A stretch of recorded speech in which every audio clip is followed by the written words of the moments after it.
Many years ago, I was over in Malaysia, and we did a little exercise of, this was in healthcare people, pretending, to understand how it feels like when you have a medical emergency. We split the people on this retreat into two, and as we split them into two, that one of them volunteered, to pretend to have a heart attack, and the other one pretended to be the first responder. And, if your friend had a heart attack, and you were the first responder, what would you do? And these were mostly like health professionals. And so, when I just rang the bell, they would pretend to have a heart attack. And they fell to the floor, and the person with them panicked. Don't leave, are you okay? How's it feel? Don't do anything. And then because of their reaction, we asked the person who pretended to have a heart attack or a medical emergency, how did it feel? And they said it was just so disturbing. Because if that's you, you like to be cared for, but sometimes the response of human beings to things they don't expect is panic. And so when we discussed the response, then afterwards they swapped roles. And one of them pretended to have a heart attack, and the other one, this time, they were so much kinder and more peaceful. They were still very effective on making sure that they were looked after, but they didn't overreact. And that's one thing I thank the lady who fainted or whatever happened over there, and I thank her for actually to teach us how never to overreact. I know that, how was it, just a few months ago, no, more than that, I was reading out one of the books, the introduction which I had written, and in that introduction it was like a cookbook to raise funds for the monastery in Newbury, in Victoria. And they had some of the recipes there, and I said, well, this country was started by a chef, Captain Cook.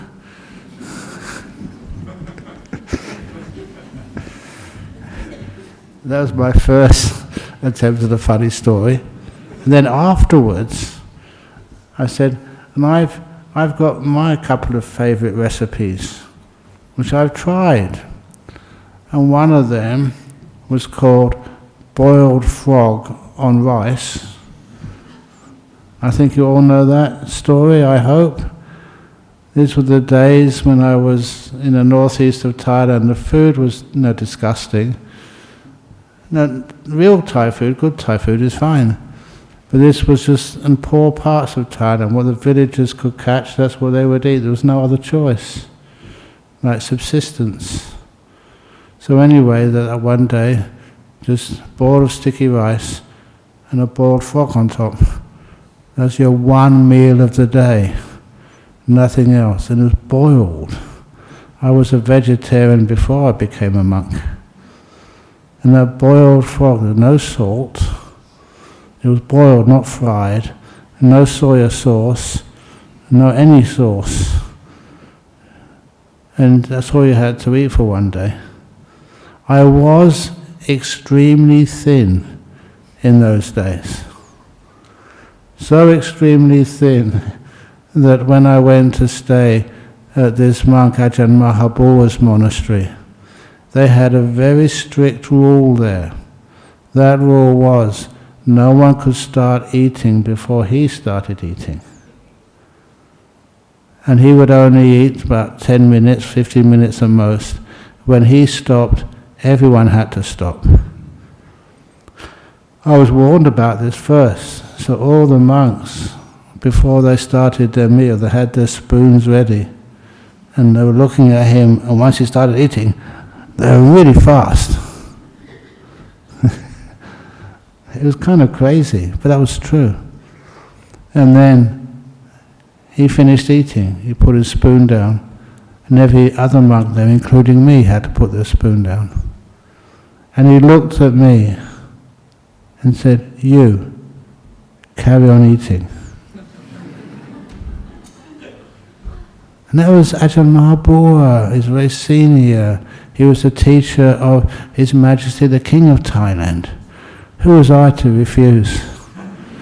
Especially because the food was delicious, not frog on rice. But anyhow, I was really thin in those days. So much so that even this great monk took pity on me.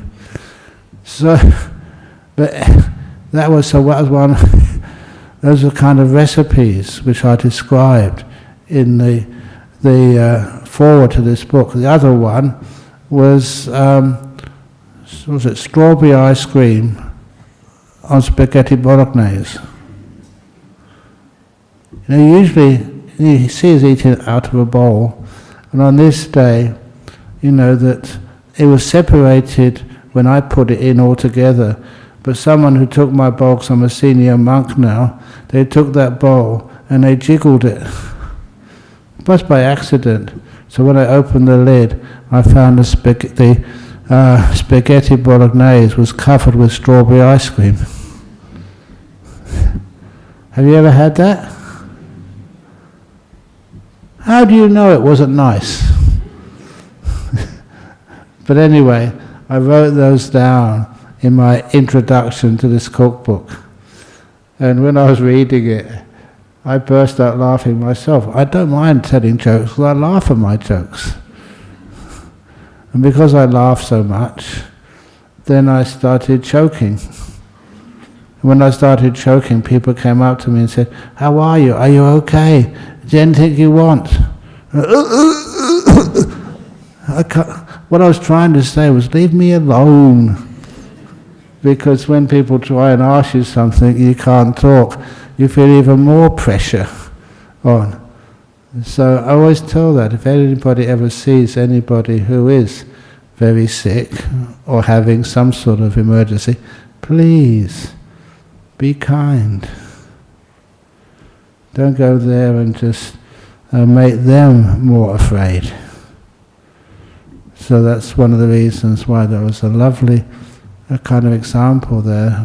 Luckily we have a nice doctor here, and so we've got quite a few doctors, but it's also wonderful to be able to serve and help. People do get sick. So when they do, sometimes be kind. Don't panic. So anyhow, that was just not really the talk this evening, just a reaction. Sorry the meditation was short, but I hope it calmed people down. You know, when I was a monk in Thailand, one of the most amazing things which I saw was that Ajahn Chah is my teacher at his funeral service. That was, you know, all of the ceremonials were done in the middle of the day or just in the late afternoon. And especially, you know, the King of Thailand came with the royal family in Thailand and many other honourable guests. When we actually did the cremation, the actual cremation, that was just what sunset, and most of the monks had disappeared by then. And then there's only a few of us left. And then, when the cremation, the pyre was lit, it all went wrong. They had a little metal cabinet which formed the cremation. It's supposed to work, but the metal got so hot it split, and all these flames started pouring out, and smoke too. And it was like a disaster. A famous monk. The cremation was going all wrong. I reckon that was Ajahn Chah's funny story for the end. But as for the person who organized this, his name was Ajahn Liam. He'd been so busy all day that he took one look at it, realised he couldn't do anything, shook his head and went to bed. His teacher, and he was responsible for it, and all went wrong. And what did he do? He never panicked. Nothing he could do. A few of us afterwards, we put the fire out. It wasn't as bad as it looked. And so it's wonderful to be able to learn how to not overreact. And that's one of the things which can keep us cool in life. Even doesn't matter what people say to us or about us. One of those stories, I don't know why it came to mind today, but has any of you ever been criticized for something you never did? How many times? Heaps of times. And this one story which came to my mind, it was of a Mahayana monk many years ago. He was a really good monk. And he was meditating quietly. The village where he was close to would always look after him.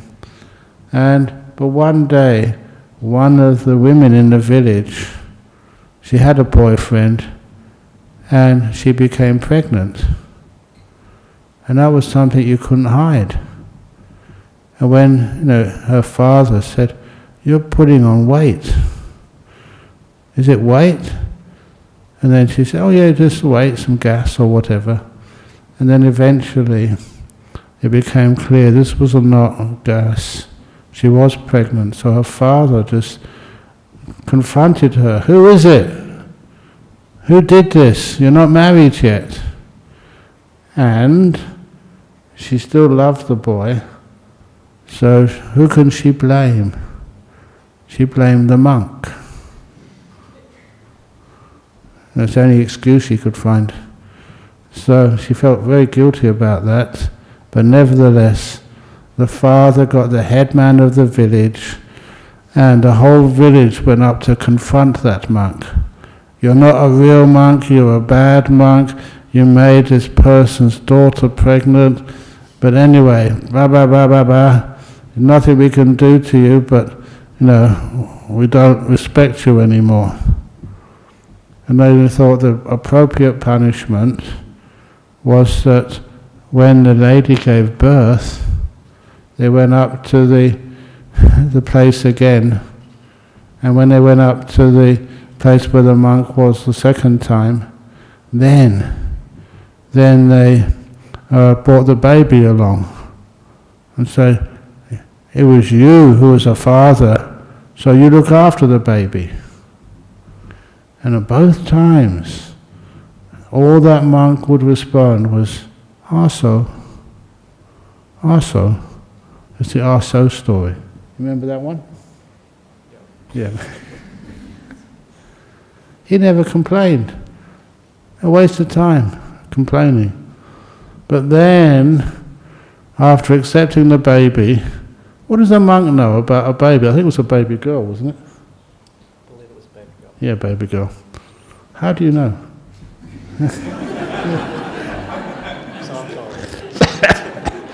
So, no, he wasn't a monk. It was many centuries ago.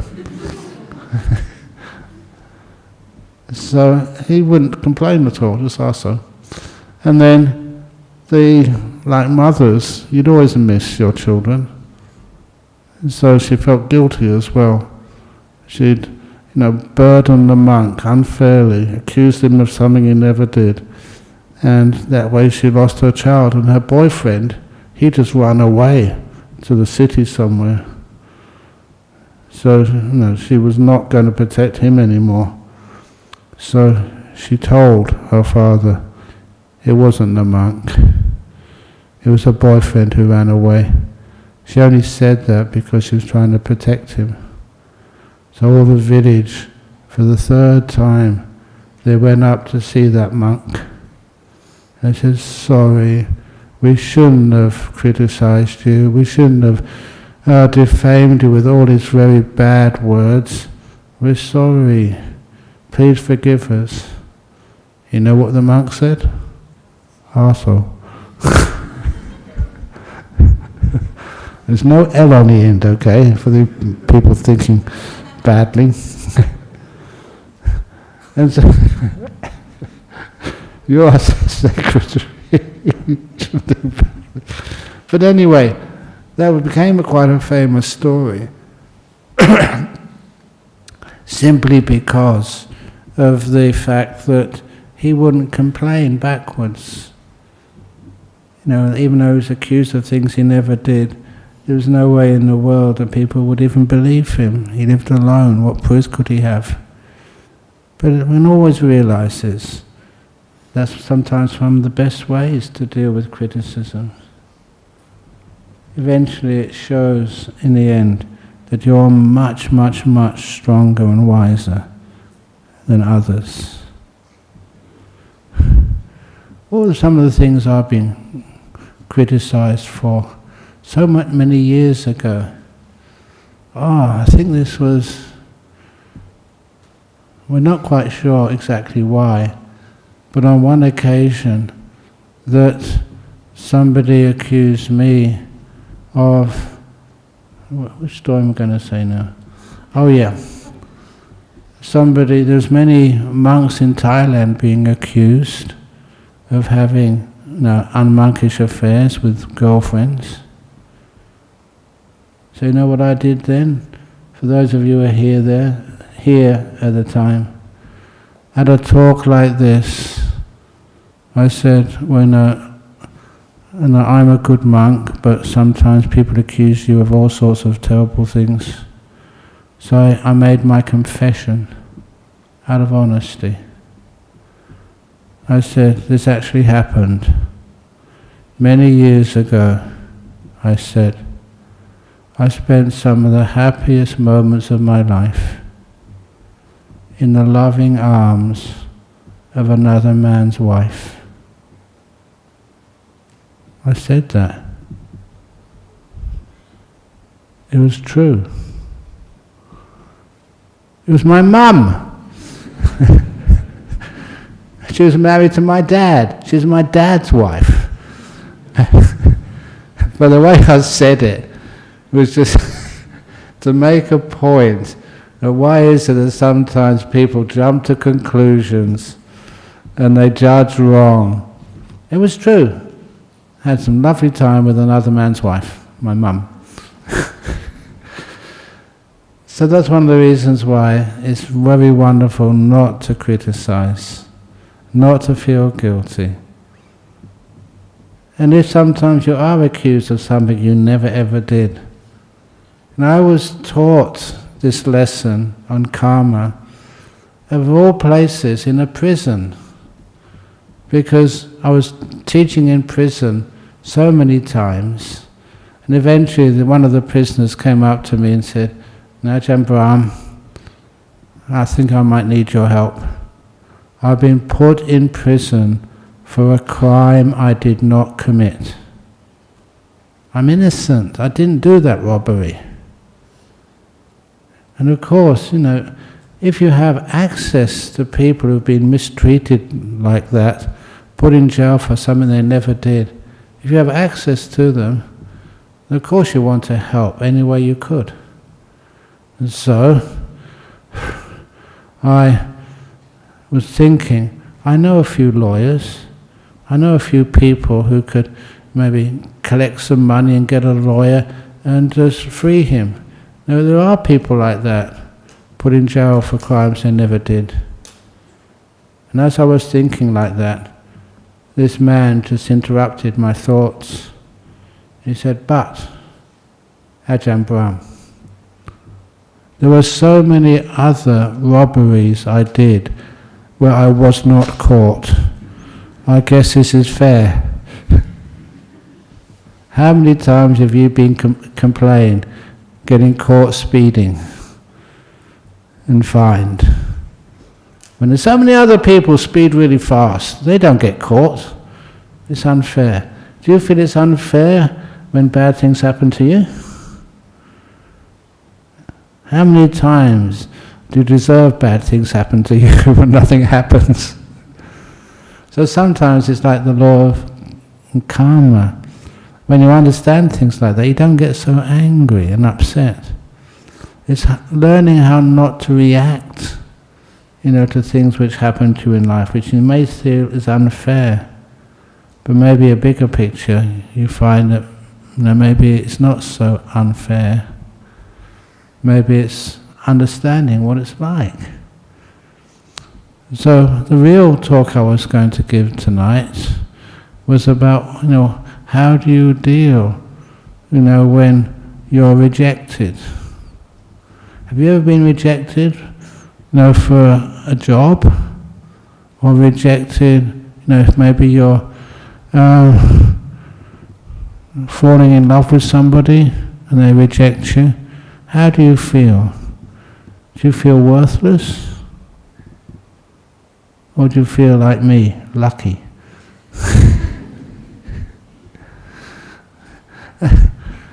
That's what happened to me once. I was still a lay person, and this one time that, I had a long relationship with this one girl, and eventually she dumped me. Was I upset? That was so lucky. I came so close to getting entangled in life. Oh, that was a close call. You know what happened next? I could go off to Thailand, become a monk. Made life much easier. Good. Is that medics coming? Yeah, great. So they're taking her to hospital or wherever. So anyway, nothing to worry about.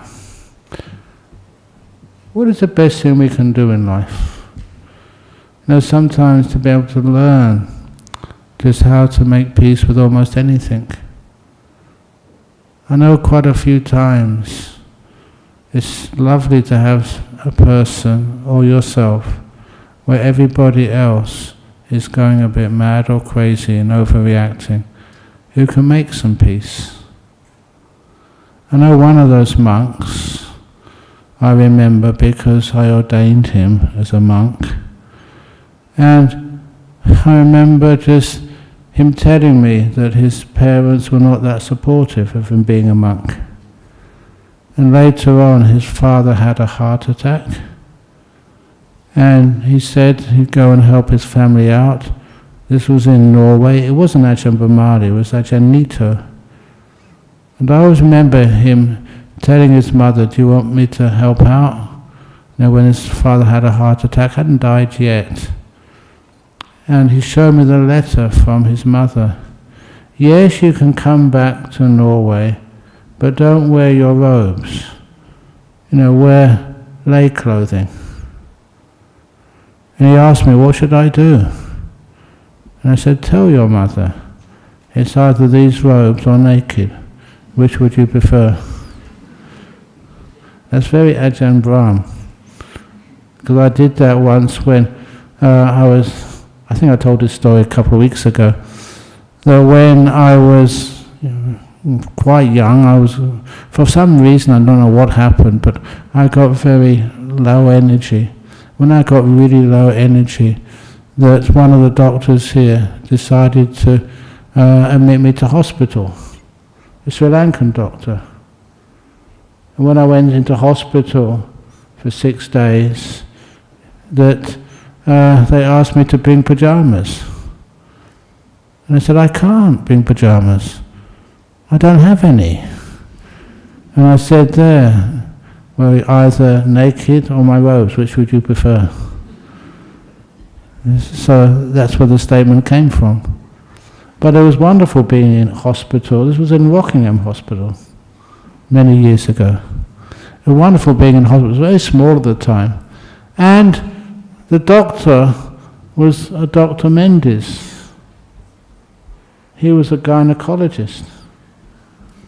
So imagine just the reactions I got from the other patients and the nurses.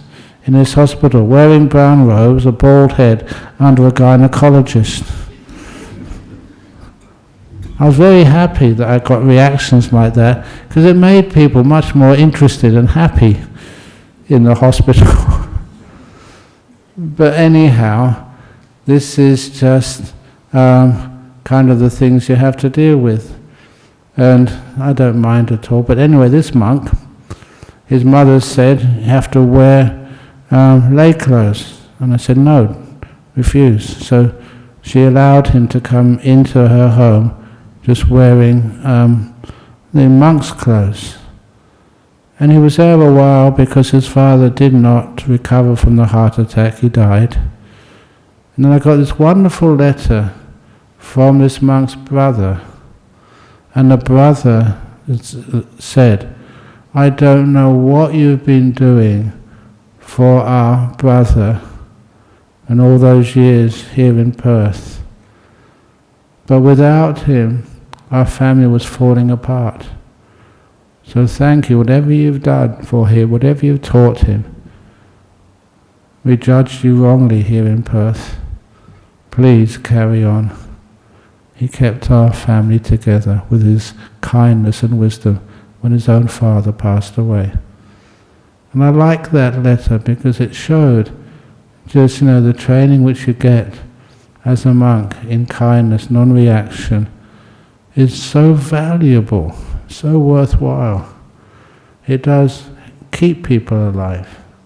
And even in Hong Kong, where I just came back from, there's quite a few people you met there. And they came up and said to me, you've saved my life. Some of the things you hear here about not overreacting is actually keeps people alive. One of those things is just, when people overreact. And I remember one of the nicest letters I ever got was from Australians. They were working in the Australian embassy in Bangkok. And they said that my first book which came out, which was Opening the Door of Your Heart, there was one of my disciples who actually worked in that embassy as the ambassador's PA. And she said that that book was very popular. And I found out why, and she wasn't exaggerating, because in that letter was this airline ticket. Please come and visit Thailand again, from the Australian embassy in Bangkok. Because apparently these 4 couples, 2 had already been divorced, and 2 were in separation. And after reading that book, especially the story of opening the door of your heart unconditionally, and the 2 bad bricks, saved their marriages. Really did. And they were so grateful.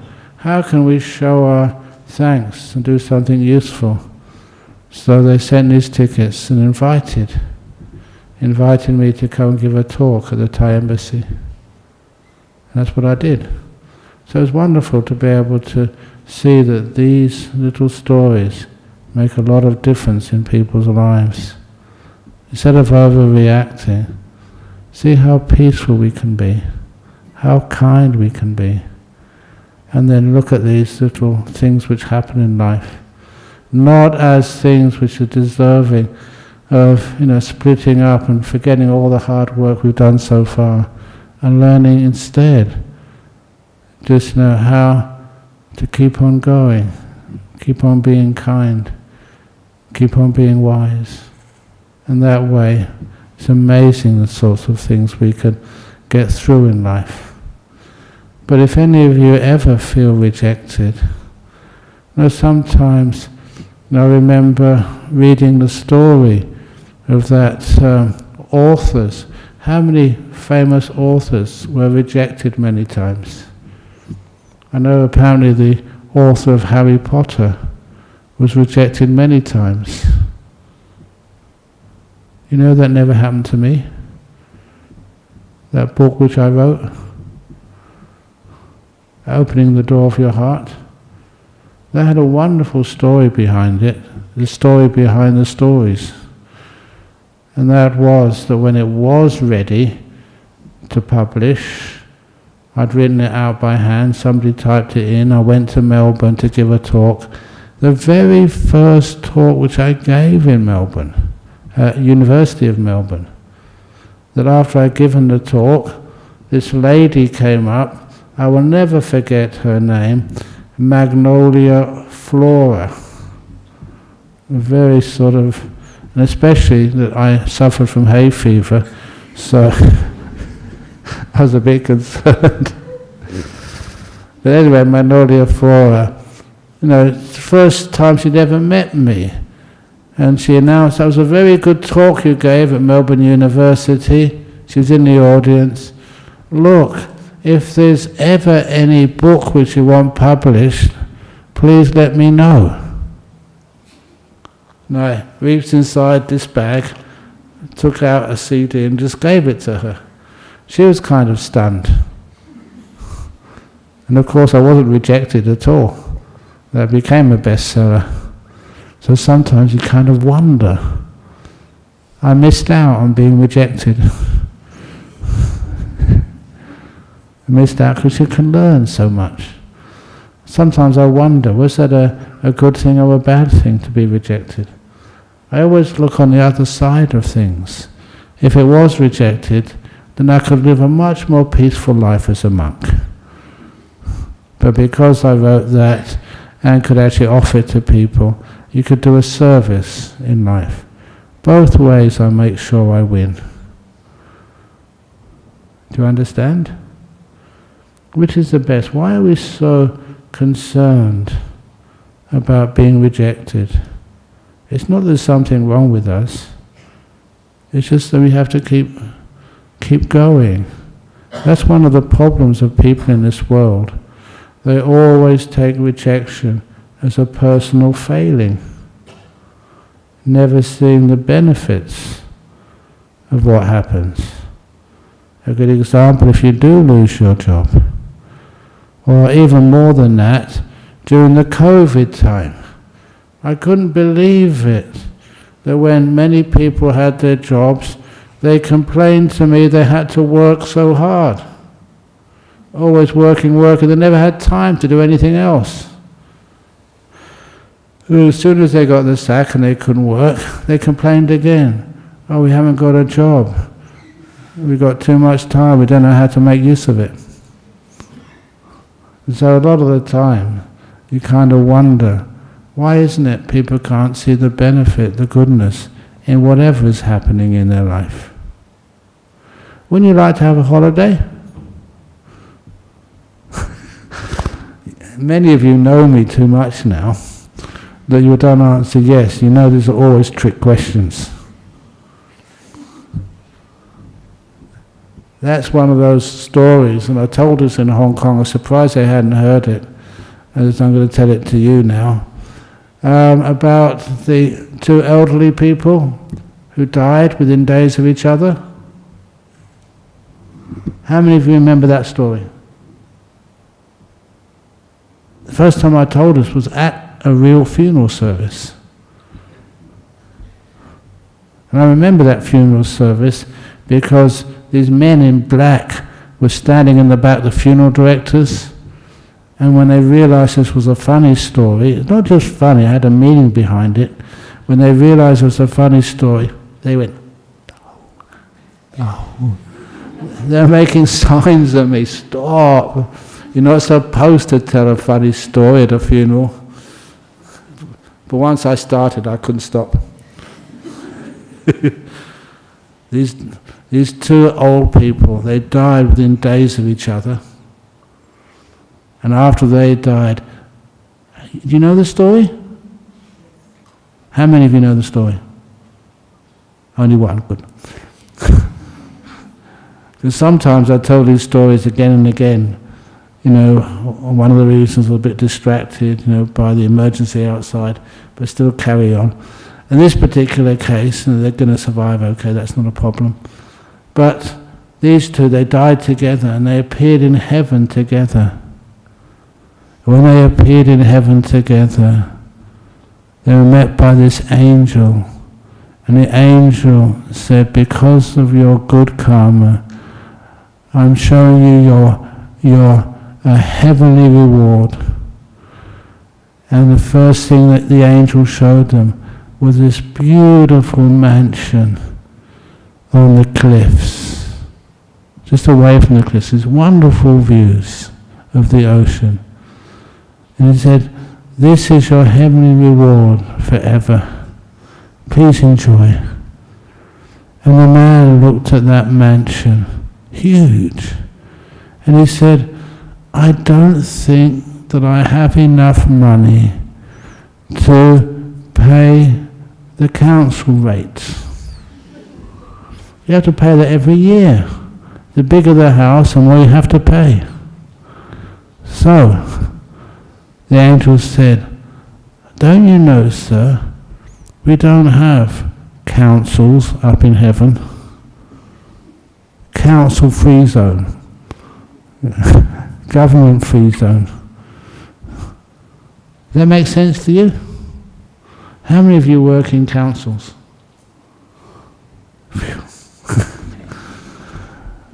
So then they took him inside the mansion. Inside the mansion there were so many huge rooms. And there was also this huge TV set. And he said, we know how much you love the West Coast Eagles. Are you West Coast Eagles supporters or Fremantle supporters? You don't support that at all. No, don't support that. Okay, there's many of you are Sri Lankans. On this TV, you can watch every cricket match with Sri Lanka. And because this is heaven, this is a huge TV, and you would always find that the Sri Lankan cricket team, they always win, but in the very last over, miraculously, is heaven. And they took them inside. All the chandeliers they weren't crystal chandeliers, they were made of diamonds. And took them into the toilet. And the toilet was made of, what do you reckon? Gold. Sitting on a golden toilet. And when you press that little red button on the top of the cistern, it was a ruby. And water never came out. What came out was Chanel No. 5. It was heaven. And as soon as they went through these few rooms, the man said, that's so expensive, I got a golden toilet, and Chanel No. 5, you don't need that. Look, there'll be thieves will come in here and steal all these valuable things. I won't be able to afford insurance. You know how much insurance is these days? The bigger the mansion, the more insurance. So, he said, can't I get something smaller? And then the angel said, sir, this is heaven. We don't allow burglars in heaven. It's all safe. And if you'd rather, instead of having gold like platinum for your toilet or whatever you want, just let me know and it will be there for you. You don't have to pay anything. And then they took them to the triple garage. And the first car in the garage was a huge stretch limo. Have you seen the stretch limos? They're huge. Sometimes I wonder why we've got so many monks now at Serpentine, why we shouldn't buy one, then we can all come to Nonamara on the weekend. Like even in Dhammasara, how many nuns do they have there now? In Dhammasara, I think about 16 or 17. They've got a bus there, but don't they deserve a stretched limo instead? But anyway, this was heaven. So it's such a huge stretch limo, they had a swimming pool in the back. So then, the second car was one of these go anywhere vehicles, all-terrain vehicles. Because sometimes people like going in the bush, but they can't drive up there because it's too rocky or too steep. And the angel said, this car here can go anywhere, sir. It can even go up waterfalls. Am I sending this to you okay? And then the third car was a red Lamborghini. It goes really fast. And the angel said, I know how much you wanted to ride a fast car. It's like a guy thing when you get old. You ask Amanda's. Is that fair? That's fair. That's fair. And he said, what's the point of having a fast car? And there's too many police up here. And the angel said, you don't have to worry about police or speed cameras, this is heaven. You're already dead, what's the problem? And so then he took him outside of the garage, and on the opposite side of the road from the garage was his 18-hole golf course. Really, really a top-class golf course. And he said that was actually designed by Tiger Woods himself.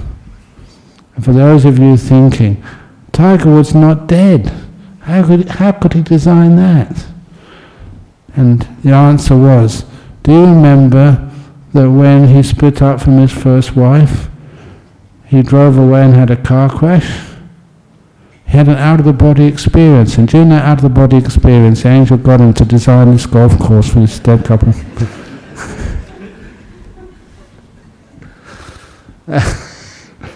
And afterwards, he said, we know how much you like golf. We made this golf course on the opposite side of the road for you.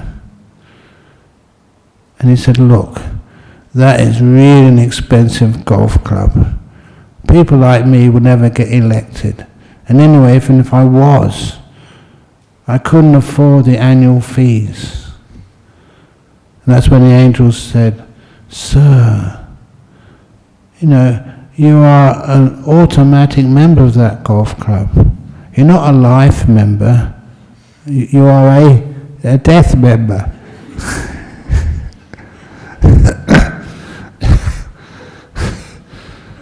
Forever. Don't have to pay anything. And so he was very, very happy. But then the angel left them. And that's when he started getting angry at his partner. Really angry.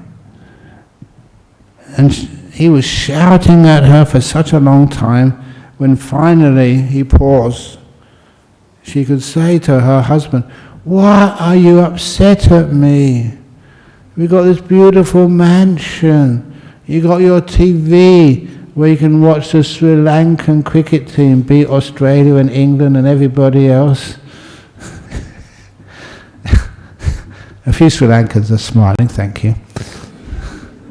And you have this wonderful toilet, and you got a car, you can go as fast as you like, nothing to worry about, and a golf course on the opposite side of the road. Why are you angry at me? You should be so happy. And that's when he looked at his wife and said, darling, if it wasn't for all that health food you gave me over so many years, I could have been up here such a long time ago.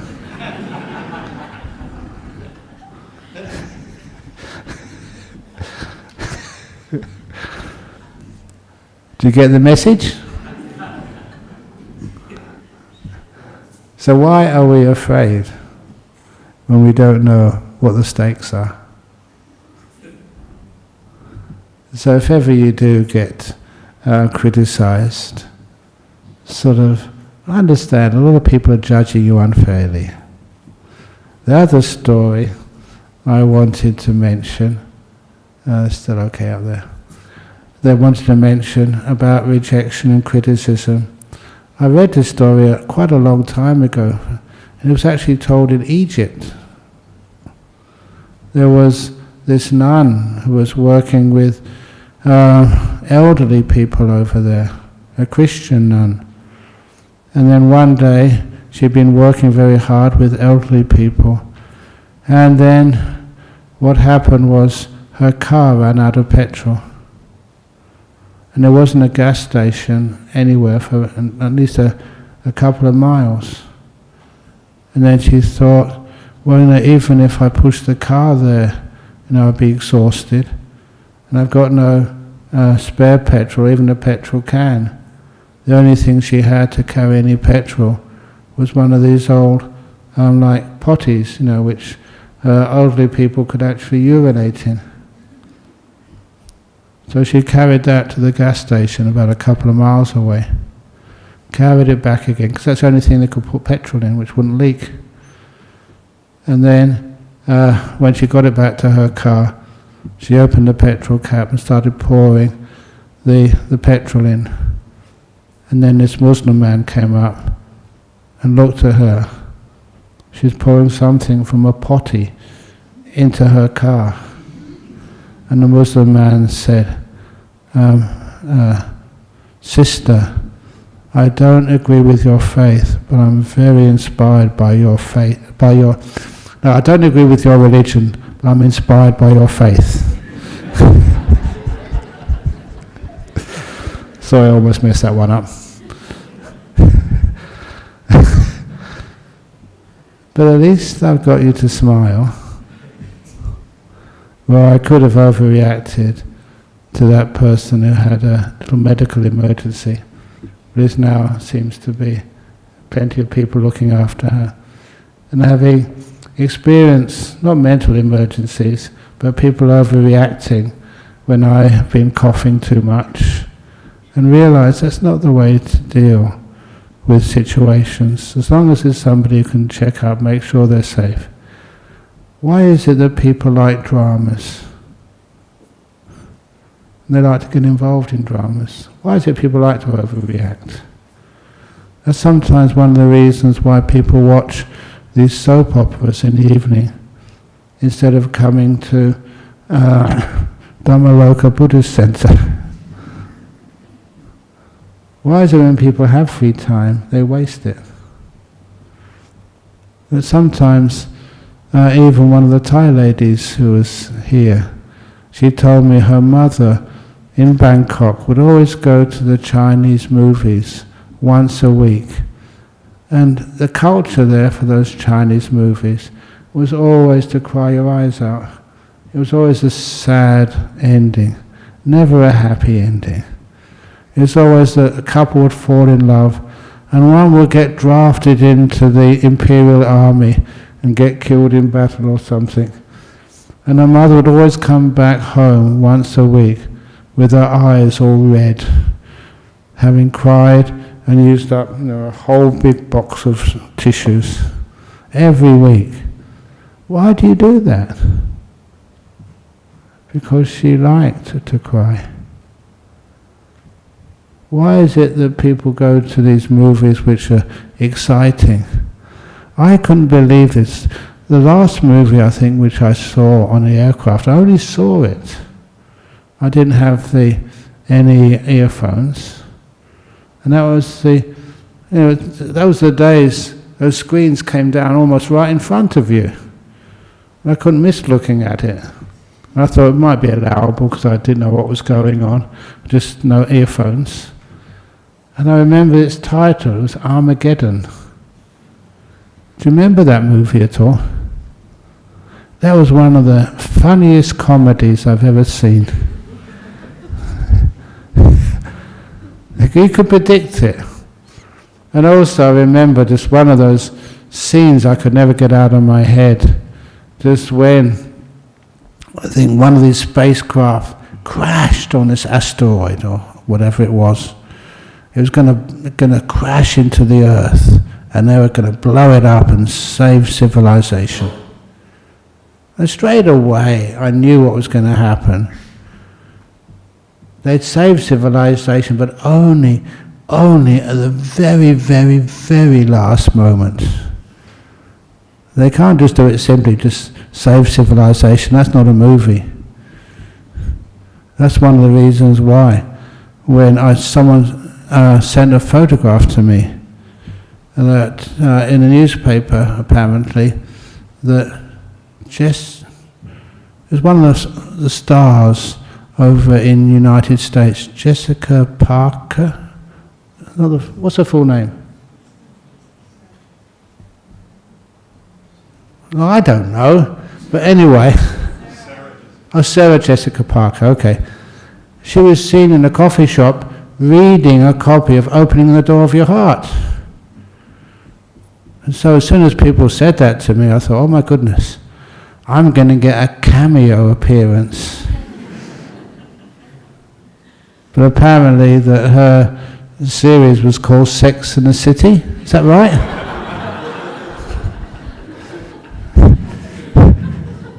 And how I'm going to get permission to go to the United States to appear as a cameo in that with our Buddhist Society of Western Australia committee?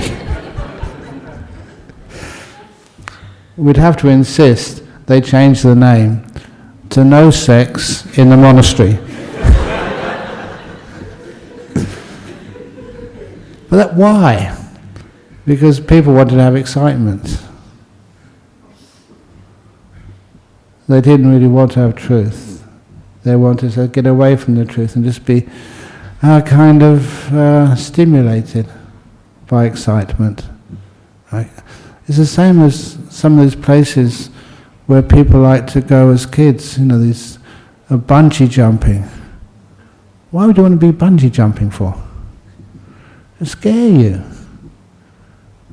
Is that a good idea? I don't know, how much does it cost to go bungee jumping? Have you ever been bungee jumping? I've never been. My sister's been bungee jumping. Okay, yeah. Well, she never became a nun, did she? Not yet. No, good. Why do people like excitement? Why do movies or TV shows have to be exciting? Why do people believe in them so much? I think somebody described that to me. I remember seeing these TV shows when I was young, especially police movies. I don't know if there's anyone as old as me here, but the police movie which was very popular in those days was Dixon of Dock Green. The police never ever had any guns, no gunfights. If Sergeant Dixon sort of came up and caught someone thieving, so you are arrested, and the thief would say, arrested by Sergeant Dixon of Dock Green. That's an honour, Sergeant. It was so laughable, but nevertheless that was the most popular TV show then. And so these days, I remember being with my mother, so this was about 30, 40 years ago. Yeah, probably about that.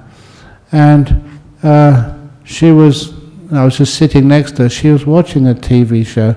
What I did was count the murders in half an hour. How many people died.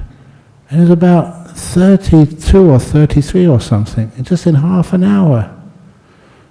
Just people become addicted to violence, addicted to these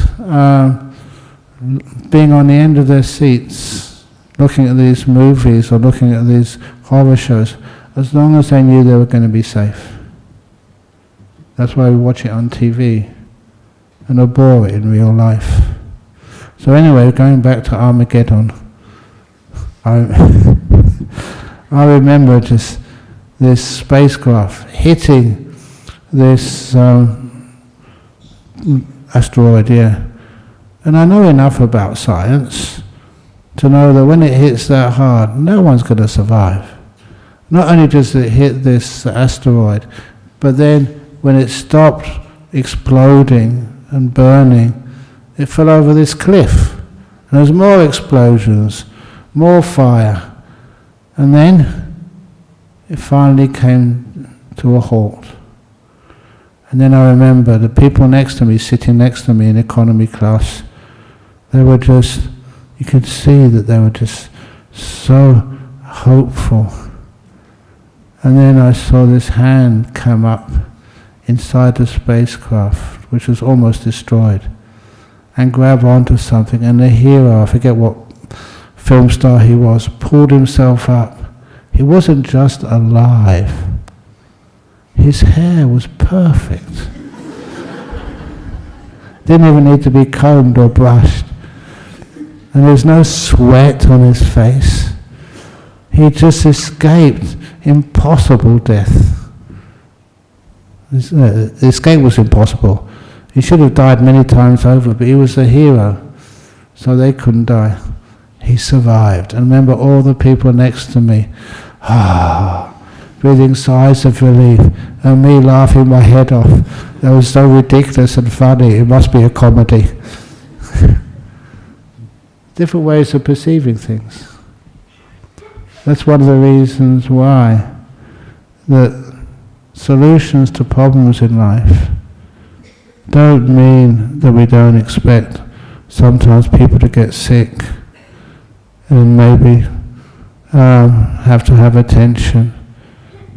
But we know it's the way we react to those situations which saves lives and gives us a different meaning in life.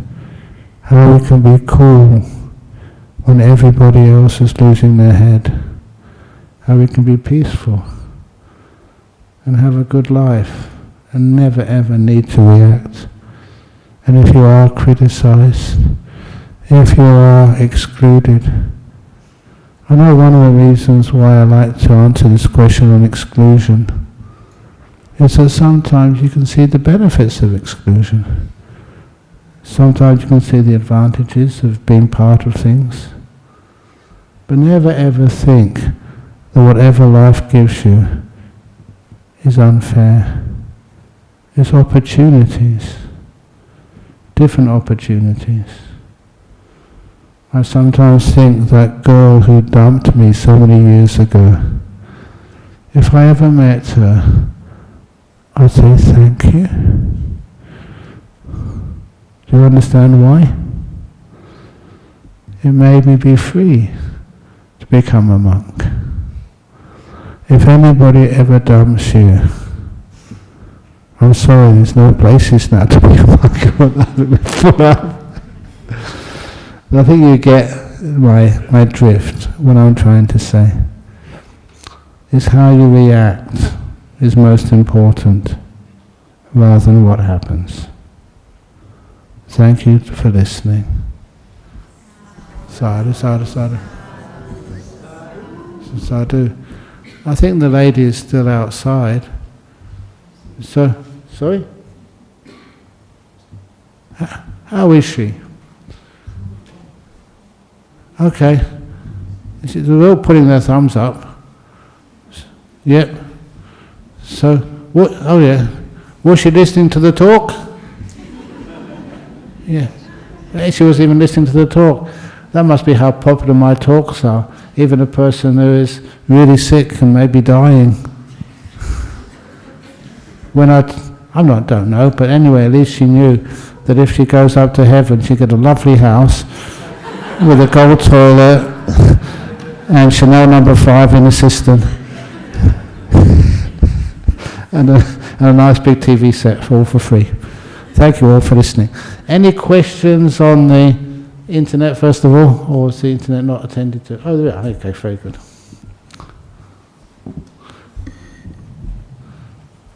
Any questions from the floor? Okay. Well, maybe we'll wait for these ones first.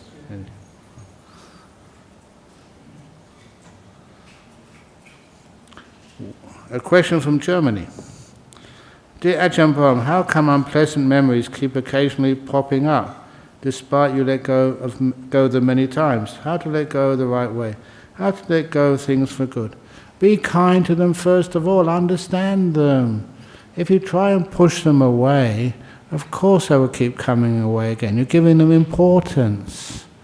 If you don't give them importance, this is just part of life. People have sicknesses. and people sort of crash the car, and people, what else? They lose things. What else happens in life?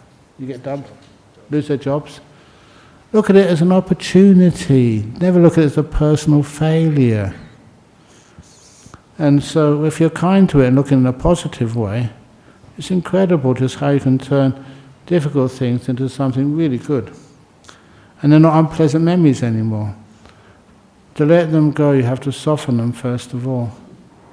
And once you soften them, and you give importance to other things, then it's easy to let them go. What stays is what's really important to you.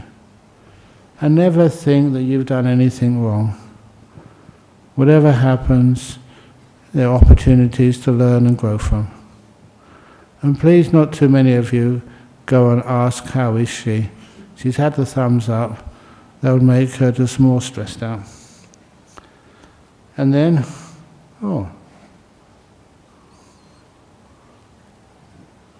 next one, a question from Georgia.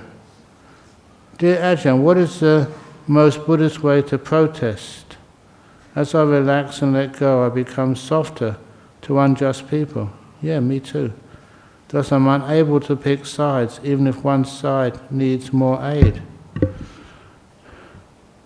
Again, you try and give any aid, sort of unconditionally, to both sides. A good example of that is, these talks, they are translated and go to many, many different places.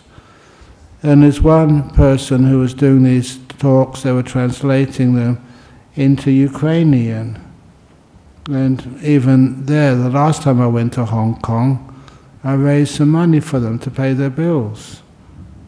So that the people, I think the person over in the Czech Republic was organising translators and got permission from me to translate into Ukrainian. But then I insisted that was unfair. You also have to translate these talks into Russian as well. And so eventually they agreed they had to translate Russian and Ukrainian. The talks, of Buddhism should, be non-specific to any particular group, teaching everybody to be kind. So that's what we did. I remember one of those stories, which I love saying, was that just when these two countries were almost about to go to war over in India, when the Buddha was alive. And then, he just came along and said to them, what's more valuable? They're going to war over a river, which was an important tributary for them. And he said, what's more important, the water or blood? So why are you going to waste so much blood over some water? And that little argument made so much sense. The next question from Bolivia. The first of the forthright efforts is sense restraint. For someone who only follows the 5 precepts, how to practice sense restraint? That is a powerful teaching. We usually only just teach in meditation retreats. If there's someone who always makes you angry, why is it you always look at that part of them which really starts to light the fire of anger? It's the same, you may be married or you may be a monk and you see someone who's really sort of attractive. Have you ever noticed what you do is look at that part of the person which attracts you? Never any other part of them. When I was just newly ordained as a monk in Thailand, we used to live in forests and jungles, but over there, I think I said last week, we weren't afraid of tigers. Many more monks, Western monks, died of Thai girls than tigers. And so we had to teach, how to deal with, you're a man, a young man, and your hormones were raging through you. How do you deal with that? What I always used to do, if I saw anybody who I thought was attractive, I would actually focus on her pimples. Okay, you may find that funny, but it worked for me. I could never see any woman, the most attractive, who never had any pimples. And that made it easy for me, because as a monk you can't choose who you talk to or you help. And again, I mentioned one of these ladies who became a very good disciple. She had her own TV show over in Malaysia. She was young, and apparently that she was very, very gorgeous, but she still had pimples. And for me, just one little bit of imperfection was enough to stop any sort of wanting. You know that story of this very wealthy man over in Perth, young man. He got enough money to live with. And so he said, look, I'm very well educated, look good, got plenty of cash. I want to marry the most perfect girl in the world. So you know what he did? He went over to Melbourne, first of all, went to all of the parties and nightclubs. He eventually found a very beautiful girl, but she was a model. So that's how beautiful she was. But then, when he asked her out, and eventually, he was testing her whether she was going to be a good partner for life, she found that she couldn't cook. Her cooking was terrible, and he always wanted a nice woman who could cook for him, not just look beautiful. So he dumped her, and then he went to Sydney, and there he found a woman who owned her own restaurant, and she was even more attractive than the first woman he met. And then eventually he dumped her too. You know why? Because she was stupid. All she knew how to do was to cook and look good. So then, eventually he came here to Perth, where the most beautiful girls in the world are. Is that true? Conceit. But anyway, he came here and he found this woman who was the most beautiful girl he'd ever seen. And she owned 5 restaurants. And she was a Michelin 3-star chef. And she was so intelligent. She had 3 PhDs. She was a perfect girl. And so when he proposed to her, she refused. Because she was looking for the perfect man. So in other words, there's no perfection. If you're looking for it, you're going to waste a lot of time. Is that true, Eddie? He's smiling. Very good. Okay. Anyway, I made these things up as I go along. So, any questions from the floor? Yeah. Hello, that's a question, yeah. Thank you for your question. I'm actually sent by the VA of Bangkok. Oh. So she from recommended... Noon? Yeah, Konsoranan. Noon, yeah. Yes, so my question is Buddha nature the same as awareness, or is it something different? Very different. Yeah. The awareness, the mindfulness, that's something totally different. And to build to awareness, it's like in this moment, silent, and then you can really understand things. People here have seen me do this many times. Now, what is this? Water. Is that all it is? Water bottle. What else? Water in a water bottle. What else? What else? What else? What else? If you're actually making some pastry, you make a very good rolling pin for pastry. Make sense? This is what we call insight and innovation. For mindfulness, it doesn't mean you look at this and you think you know what it is. You're aware and you allow the mind to explore it. And you see new things. The idea of a Buddha nature, that's a difficult thing to explain. This is where a lot of the Mahayana Buddhism try to understand, well, what is a Buddha we're trying to be in the end? What is the nature which makes something a Buddha? And that's one of the ways of explaining that, answering that, is that when we get very peaceful and still in meditation, I always say that that's where we can understand how a Buddha felt. It's one of the reasons why I say this, it's true. Anyone who can experience the first jhana experiences what's called Sambodhi Sukha. And that's the closest thing you can say to a Buddha nature. The happiness, the bliss, which the Buddha found. Sambodhi Sukha. The closest, not exact, the closest you can say.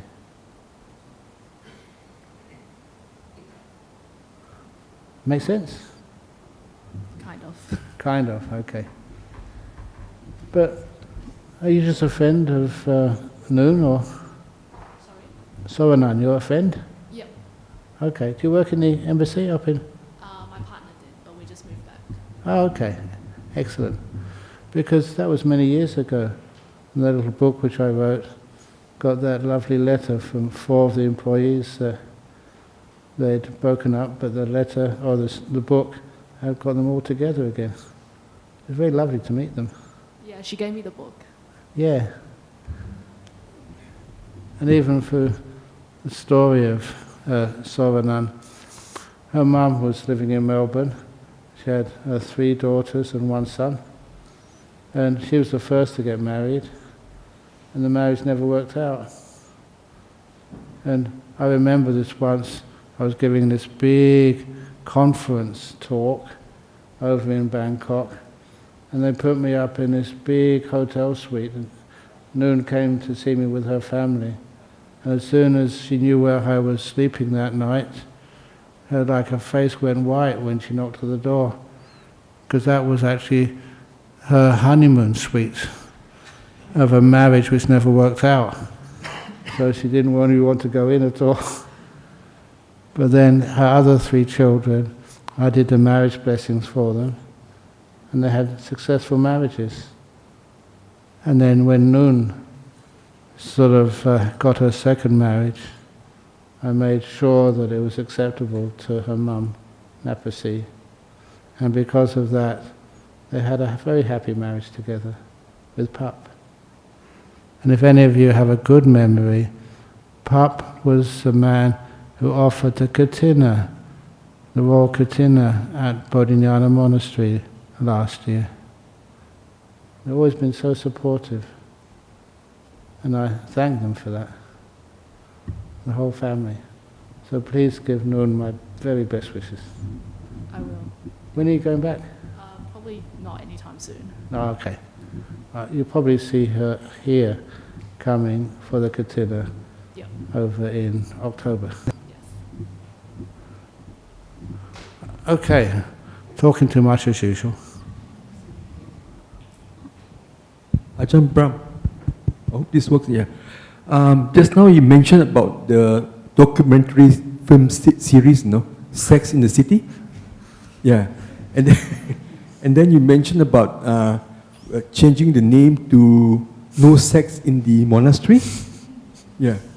You know, the Sex in the City, don't you think that is looking outwards, to find your happiness, the thing, The Buddha was telling us to look inwards, Well, I don't know. So the inwards one is more for our peace, or it should be looking inwards anyway. I've never seen that TV show, so I haven't got a clue. So I just know that was when someone said that a famous film actress was reading my book. I thought this was an interesting story. So that I thought, because sometimes they do get people to do cameos, but then I thought, how can ever that work at all? So for our peace, we should be all looking in, the inward. For the peace which you aspire towards, that's where you do lots of meditation. How can you not be peaceful when you're just sitting here with nothing to do? Why do we always make work for ourselves? This is one of the quick stories about how peace comes in meditation. And that is, this story of the trees which are moving. Actually, outside it's a very still evening. It looks, none of the trees are moving. Those trees only move because you want something. It's because of the wind. The wind makes the trees move. If the wind stops, the trees, the leaves get perfectly still. That's their nature. So if you're looking for peace, even looking disturbs the peace.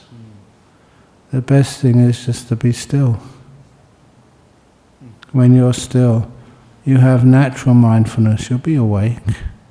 You're not wasting energy. When you really are awake and you're still, that's when mindfulness becomes extremely strong.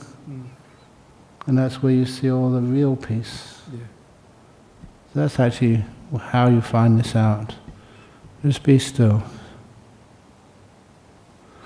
And it's really crazy that sometimes in all these different religions, even in Christianity, apparently this is in Psalms, they have this statement, be still and know that thou art God. It's a very powerful statement. But that's actually in the Christian Bible. I remember that being pointed out to me many, many, many years ago. And you can't sort of question that being God, but certainly when you're still, you bliss out. Also in Buddhism, when you're peaceful, like the pond of water, when peaceful, you can see the reflection, so you can see everything, and then you can decide, Yeah. It is the stillness which is the cause of seeing things as they truly are. That's what the Buddha said. Samadhi pachaya yata bhutayana dasana. Stillness. Okay. Thank you. Oh no, thank you. So sorry for going on a long time. Of course I was adapting to the crisis outside to make sure that those people outside were at peace and you're at peace as well. Still give a talk. Thank you all for listening and for tolerating my stories and my bad jokes. Especially about the nun who filled her car with petrol got in a potty. Okay, so I'm going to bow now to the Buddha. Excellent.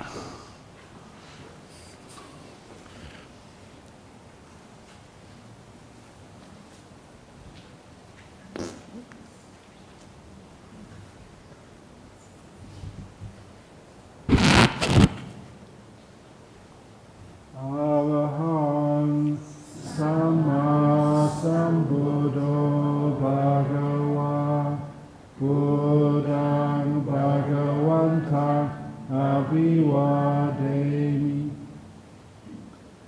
Suwakato Bhagavata Dhammo Dhammang Namasami Supatipano Bhagavato Sāvaka Sangho Sangham Namami.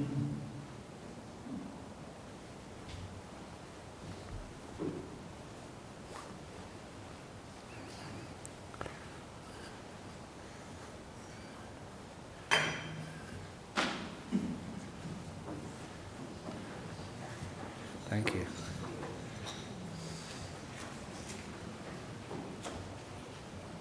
Good.